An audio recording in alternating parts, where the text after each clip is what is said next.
ఉదయాన్నే పద్మాక్షి వాళ్ళు సహస్ర విహారీలకు మళ్ళీ కార్యముహూర్తం పెట్టడం కోసమని చెప్పి పంతులు గారికి ఫోన్ చేస్తూ ఉంటారు.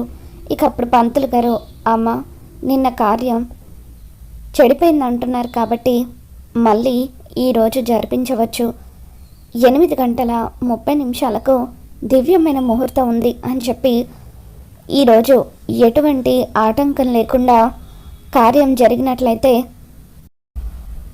సహస్ర విహారీల జీవితం బాగుంటుందని చెప్పి పంతులు గారు అంటూ ఉంటారు. దాంతో పద్మాక్షి, అలాగే పంతులు గారు మీరు చెప్పినట్టే ఈరోజే వాళ్ళిద్దరి కార్యానికి మళ్ళీ ఏర్పాట్లు చేస్తామని చెప్పి పద్మాక్షి అంటూ ఉంటుంది. ఇక అప్పుడే లక్ష్మి కాఫీ తీసుకొని అక్కడికి వస్తూ ఉంటుంది.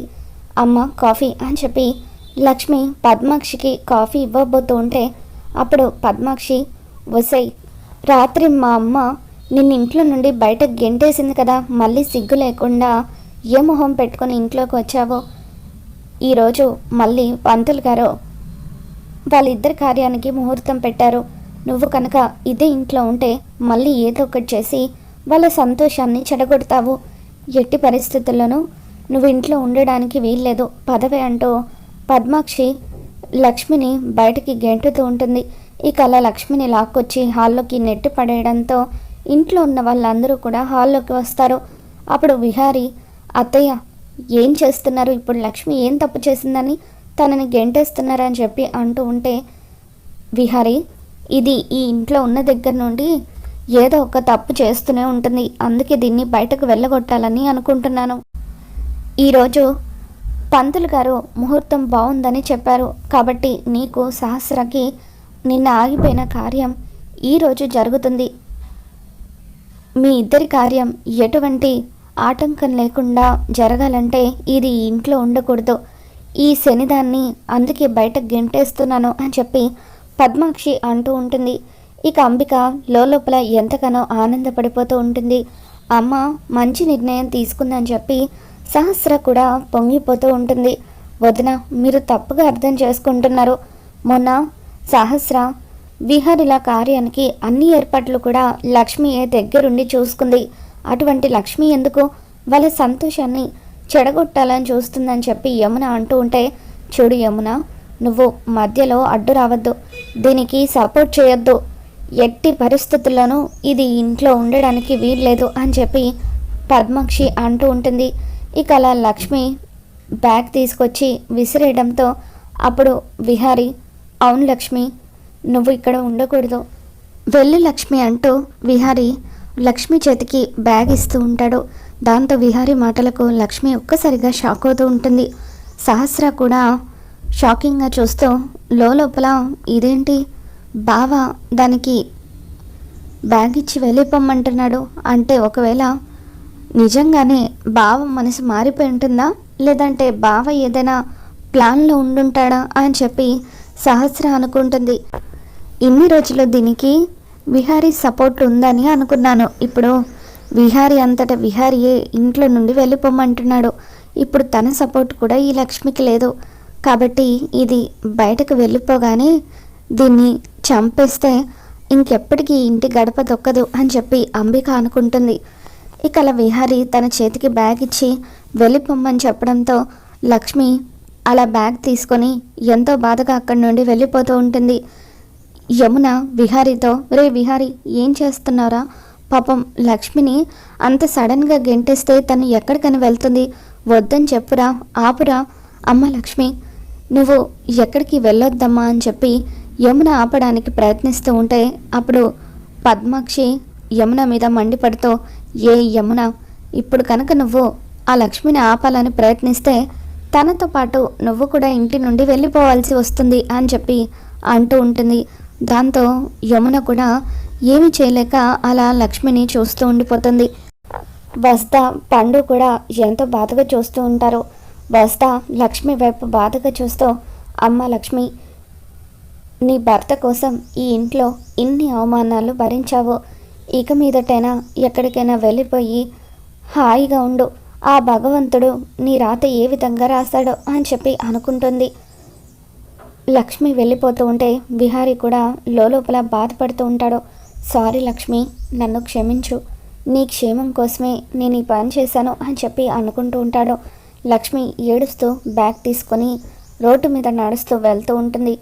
ఇక ఇంతలో విహారీ ఫోన్ వచ్చినట్టుగా నాటకం ఆడుతూ, నానమ్మ, అమ్మ, నాకు అర్జెంటుగా ఆఫీస్ నుండి ఫోన్ వచ్చింది, నేను వెళ్ళాలి, సరే నేను ఇక వెళ్తున్నాను అని చెప్పి కారులో బయటకు వెళ్తూ ఉంటే అప్పుడు సహస్ర, ఇదేంటి ఇంత సడన్గా బావ బయటకు వెళ్తున్నాడేంటి, కొంప తీసి ఆ లక్ష్మి బావ ఇద్దరూ కలిసి మళ్ళీ ఏమీ నాటకం ఆడట్లేదు కదా అని చెప్పి అనుకుంటూ, నేను కూడా నీతో పాటు వస్తాను బావా అని చెప్పి సహస్ర అంటుంది. అదేంటి సహస్ర, నువ్వు నాతో ఎలా వస్తావు, నేను వెళ్ళేది ఆఫీస్కి, నువ్వెందుకు ఆఫీస్కి అని చెప్పి విహారీ అడ్డుపడుతూ ఉంటాడు.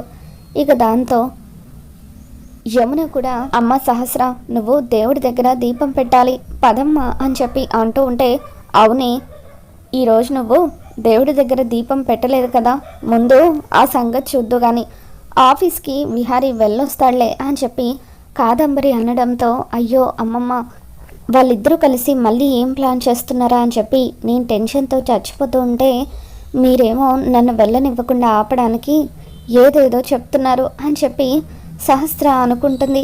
తర్వాత విహారీ కారులో లక్ష్మి వెళ్తున్న రూట్లోనే వెళ్తాడు. లక్ష్మి కారు ఎక్కు అని చెప్పి విహారీ అంటూ ఉంటాడు. దాంతో అది కాదు విహారీ గారు అని చెప్పి లక్ష్మి అంటూ ఉంటే, ఇంకేం మాట్లాడుకో, త్వరగా కారు ఎక్కు అని చెప్పి విహారీ అంటాడు. ఇక అలా లక్ష్మిని కారు ఎక్కించుకొని తన గెస్ట్ హౌస్కి తీసుకుని వెళ్తాడు. చూడు లక్ష్మి, ఈ రోజు నుండి నువ్వు ఈ గెస్ట్ హౌస్లోనే ఉండబోతున్నావు అని చెప్పి విహారీ లక్ష్మికి చెబుతూ ఉంటాడు. ఇక్కడ అని లక్ష్మి అంటూ ఉంటుంది. ఇక దాంతో విహారీ అవును అని చెప్పి అక్కడున్న వాచ్మెన్తో, చూడు లక్ష్మికి ఎప్పుడు ఏం కావాలన్నా సరే నువ్వు తీసుకొచ్చి పెట్టు, తను ఇక్కడ ఉంటుందనే విషయం ఎవరికీ తెలియకూడదు అని చెప్పి విహారీ అంటూ ఉంటాడు. అలాగే బాబు, ఎవరికి చెప్పను అని చెప్పి అక్కడ పనిచేసే అతను అంటూ ఉంటాడు. లక్ష్మి, నీకు ఎప్పుడు ఏ అవసరం వచ్చినా సరే మొహమాట పడకుండా వెంటనే నాకు ఫోన్ చేయి అని విహారీ అంటూ ఉంటే అప్పుడు లక్ష్మి, ఏంటి విహారీ గారి ఇదంతా, అసలు ఎందుకు నన్ను మీరే ఆ ఇంట్లో నుండి పంపించేశారు, ఎందుకు ఇక్కడ ఉండమంటున్నారు అని చెప్పి అంటూ ఉంటే, చూడు లక్ష్మి, ఆ ఇంట్లో నా కోసం నువ్వు ఎన్ని అవమానాలను ఎన్ని బాధలను భరిస్తున్నావో నాకు తెలుసు. ఆ ఇంట్లో నిన్ను పని మనిషి కంటే హీనంగా చూస్తున్నారు. అందుకే అవన్నీ సహించలేక నేను నిన్ను ఈ గెస్ట్ హౌస్కి తీసుకొని వచ్చాను. ఈ రోజు నుండి నువ్వు ఇక్కడ పని మనిషివి కాదు, నువ్వు నా భార్యవి, నా భార్యగా ఇక్కడ ఉండబోతున్నావు. సహస్రకి మన విషయం గురించి చెప్పి తనని కన్విన్స్ చేసి నిన్ను నా భార్యగా మళ్ళీ ఆ ఇంటికి తీసుకొని వెళ్తాను, అప్పటి వరకు నువ్వు ఇక్కడే ఉండాలి అని చెప్పి విహారీ అంటూ ఉంటాడు. ఇక దాంతో లక్ష్మి, అది కాదు విహారీ గారు అని చెప్పి అంటూ ఉంటే, నువ్వు ఇంకేం మాట్లాడొద్దు అని విహారీ అంటూ ఉంటాడు. తర్వాత లక్ష్మికి కొన్ని మెడిసిన్స్ ఇస్తూ, ఇదిగో లక్ష్మి, నువ్వు కొన్ని రోజుల పాటు ఈ మెడిసిన్స్ని వాడాలి అని చెప్పి అంటూ ఉంటే, ఎందుకు విహారీ గారు ఈ మెడిసిన్స్ అని చెప్పి లక్ష్మి అంటూ ఉంటుంది. దాంతో విహారీ, నీకు ఎలా చెప్పాలో తెలియడం లేదు లక్ష్మి, మొన్న నువ్వు కళ్ళు తిరిగి పడిపోయావు కదా, ఆ రోజు డాక్టర్ నీకు కొన్ని బ్లడ్ టెస్ట్లు చేశారు, ఆ బ్లడ్ టెస్ట్లో నువ్వు ప్రెగ్నెంట్ అని తేలింది అని చెప్పి విహారీ అంటూ ఉంటాడు. ఒకరోజు విహారీ ఫుల్గా తాగేసి వచ్చినప్పుడు లక్ష్మి విహారీ అనుకోకుండా ఒక గదిలో లాక్ అయ్యి ఒకటైన విషయాన్ని లక్ష్మి విహారీ ఇద్దరు కూడా గుర్తు చేసుకుంటారు. లక్ష్మి తను ప్రెగ్నెంట్ అన్న విషయం తెలియగానే ఒక్కసారిగా షాక్ అవుతూ ఉంటుంది.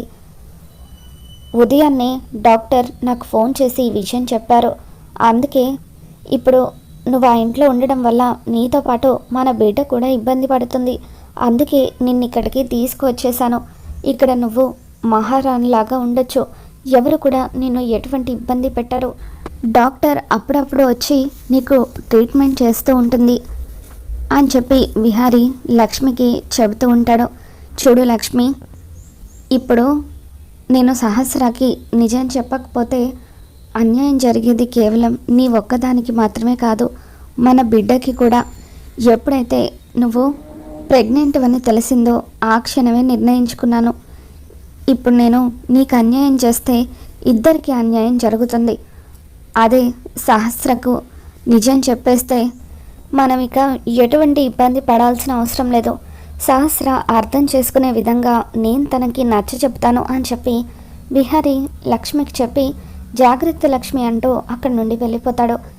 ఇక లక్ష్మి తన కడుపులో బిడ్డ పెరుగుతుందన్న విషయం తెలుసుకొని ఎంతగానో బాధపడుతూ, భగవంతుడా ఏంటయ్యా నీ లీల, ఇప్పటి వరకు నేను మాత్రమే కష్టాలను అనుభవించాను, ఇప్పుడు నాతో పాటు నా కడుపులో ఉన్న బిడ్డ కూడా ఈ కష్టాలన్నీ అనుభవించబోతుందా అని చెప్పి ఎంతగానో బాధపడుతూ ఉంటుంది. మరి రాబోతున్న ఎపిసోడ్లో ఏం జరగబోతుందో మళ్ళీ మన ఛానల్లో తెలుసుకుందాం. ఈ వీడియో మీకు నచ్చినట్లయితే తప్పకుండా లైక్ చేయండి.